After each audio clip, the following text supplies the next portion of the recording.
when the COVID happened, it was kind of a situation where none of the industry was ready for it, and everybody was supposed to work from home. And what happened was that we never tested the business continuity plan to this scale. We were never ready for the transition and run from home the way we do. The bigger challenge what we faced was the third party suppliers who are there, your employee attendance, your daily work from home atmosphere which was required to be created. There were inadequate controls for people who are going to be working from home, and there were the challenges of information leak and the data protection. So those were the challenges. And at a strategic level, when we say what is required to be done was we have to have the business continuity plan to test it now, whatever it had. The risk management plan was to be tested, and we have tested it. I think most of the companies are trying to do that. Your disaster recovery plan was also required to be put in place when the COVID came in. Your instance response plan and your cyber resilience.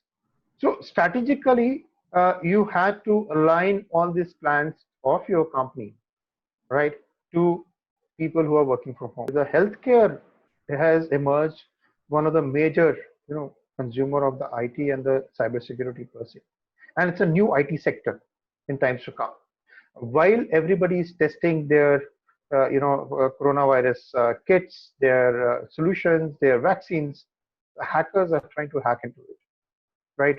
And those healthcare sectors are to be protected. The manufacturing plants need to be protected, right? Which we never thought of it earlier. The hospital itself, and there was a case in point in March where one of the hospitals in Czech Republic was being, ransomwared by the hackers for a ransom, and they had to stop all the surgeries in that hospital. Of course, banking, another is one sector has been always a challenge, whether it's a COVID or not COVID, and while it's a COVID, it's become much more, aggressive. And there are some kind of anti-malwares which are there. To name few is Emotet and the Lockybot, which have become very active. These are the kind of malwares which are more targeted towards the financial sector. And we are seeing the traces of these malwares now very actively. And to tell you more, all the threats or the attacks which are happening, they are shifting as the antivirus is changing the place around the world. So when the coronavirus was in Italy, all the attacks were concentrated towards a particular theme. When it moved to US, the themes changed. When it is in India, the themes change. So the hackers are very smart what they're doing today, right? And then is the manufacturing, and manufacturing was all the manufacturing plants, especially the OT plants which are there. The OT security is a bigger challenge for everyone today, right? We are not able to monitor your manufacturing plants while sitting at home, right? The OT security or the plant security is now at the forefront. Email is the most common method which is being used by the hackers to give the payloads onto the people. And what we saw, the phishing emails increased almost 600% in this last couple of months. And all these phishing attacks which were there on the email, they were having a specific theme. They were for the scamming, they were for the brand impersonation, they were for the business email compromises.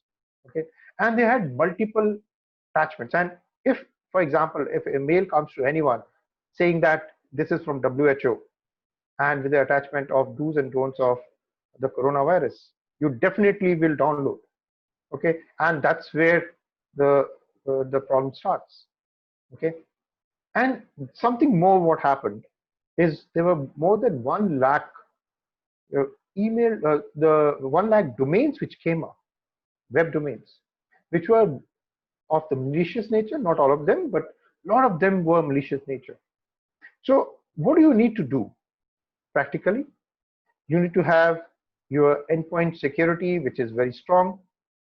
have a DLP solutions for your endpoints, have the web filtering that can block the malicious websites, right? Have the endpoint softwares that can spot the malicious files, right? And you can have a very strong spam filter in your emails. And what else you can do is, have a multi-factor authentication and also a very secured password policy, right? And which you change very regularly. So don't have a password which is commonly, known to everyone, or it can be easily broken. So have a password which is almost 12 character length with a combination of alphanumeric. Practically, what has happened is when you talk of the short term, medium term, and the long term for any cybersecurity company, they have to really think of how they want to go about it, right? When they were being told to shift from the on-prem to the work from home culture, it was a big problem. So they didn't have the VPNs, adequate number of VPNs. So they should go in for adequate number of VPNs because people are still going to work from home, right? Security patch distribution is another factor which is to be taken into account, but the companies have to really look in for it. It's the best time for the small enterprises to move from the on-prem, IT infrastructure to the cloud infrastructure, right? And do a lot of IT load which is there, and that can be easily managed, right? And when we talk of a strong email system, so they can always move on to Office 365 with multi-factor authentication, right? Something which they have to now plan for a short term and a medium term is that if they are running a SOC and a NOC, think that if the staff of the NOC or SOC gets infected by COVID, how do they handle that? So they should make those 2 teams or 3 teams, whatever they have, and accordingly work in the NOC and SOC. Because if single team gets affected, the other team still is going to be there. Similarly, they should go in for an MDM, because now the major challenge what we are going to do face is that this kind of situation is going to exist. Your work from home is going to be there. You're going to work with your third-party suppliers, your own contractors, your consultants, your onboard people who are going to be there. So have a mobile device management, right?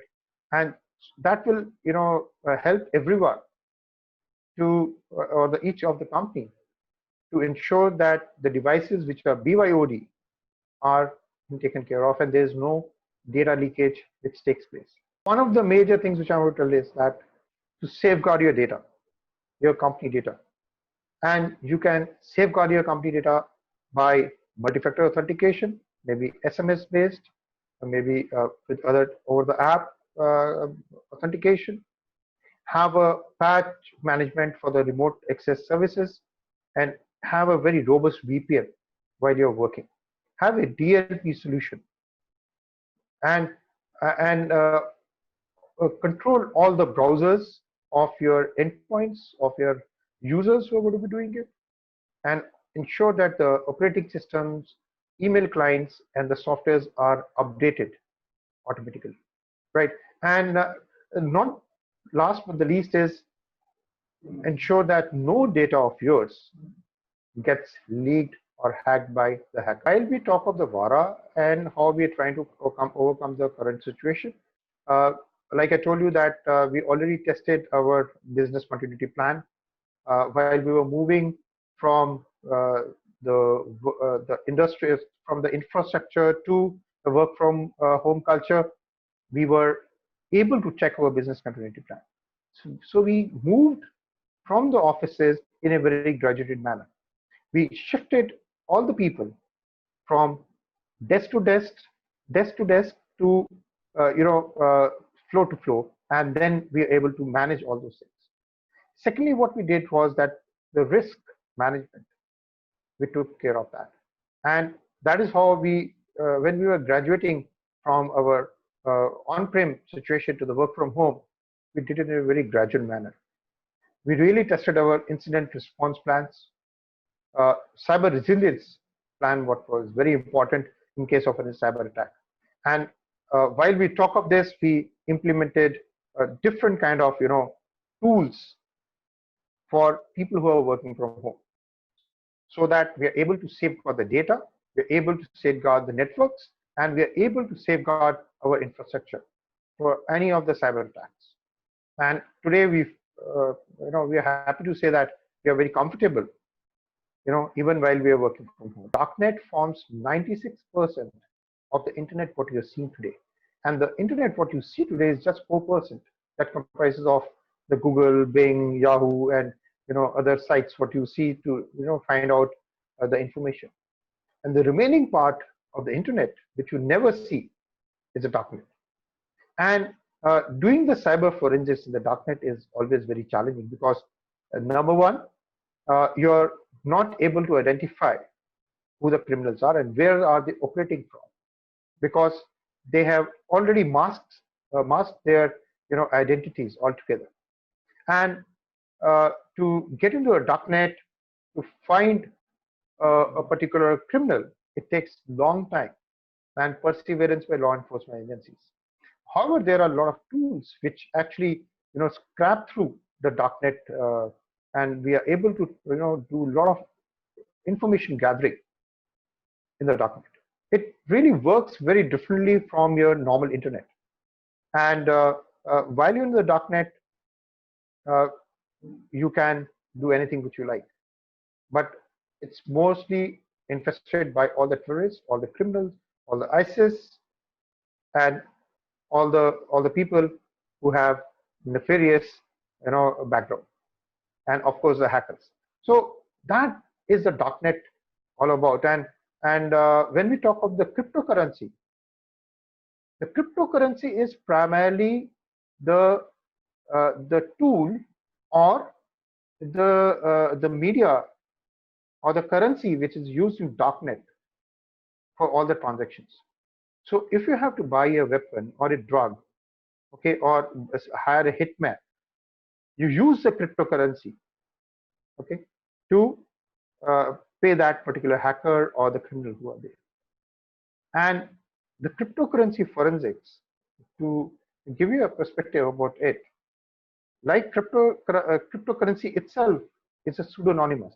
That means it is not anonymous, but it's pseudonymous. There are tools by which you can really find the traces of the crypto transactions where they happen from block to block, and you can pinpoint a particular IP address where your final crypto went, right? So those are the kind of tools which are available today to do the cryptocurrency forensics. When you have the IT network and when you have the OT network, to give you a kind of insight into both, the IT endpoints, they communicate, right? They are into the short and frequent conversations with many of the connections. They're communicating with each other. And the nature of communication is very open, and almost anyone can speak to anyone else. That means they can send emails or browsing or access the data, or they can control the application. This is what is in the IT network. Whereas in the OT, the typical endpoint communication is point to point, okay, and they have a SCADA master and they have a SCADA slave, and it uses a kind of a protocols which are called multicast and broadcast mode, right? And they could use TCP or UDP or neither of them. So practically the OT security today has become a bigger challenge, right? And the data access between the IT and the OT, right, is very complicated and complex. So practically, it's a hacker's paradise if they try to get into the OT network, and once they get into it, they can cause any damage. And to give you an example of all the OT networks is, your manufacturing plants, your kind of healthcare plant which is there, or your critical information infrastructure. So those are the kind of networks which once hacked into can be a big problem. So you need to have a very robust security which bridge IT and the OT, okay, so that as and when there is a data exchange or there is an input or the output which happens, right, it's been taken care of. And when you talk of the COVID, how has hampered us? Yes, the business has slowed down.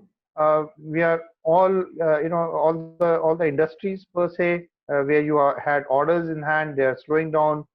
They have shifted the investments which were happening, to next quarter or probably to next quarters.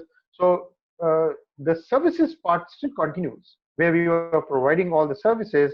The newer business is really taking time to come in, and we have to really go back to our drawing boards to strategize again to get into the business.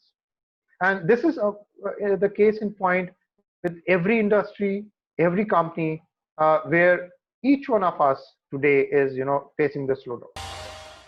For more updates from CXO TV, please like and subscribe to our channel.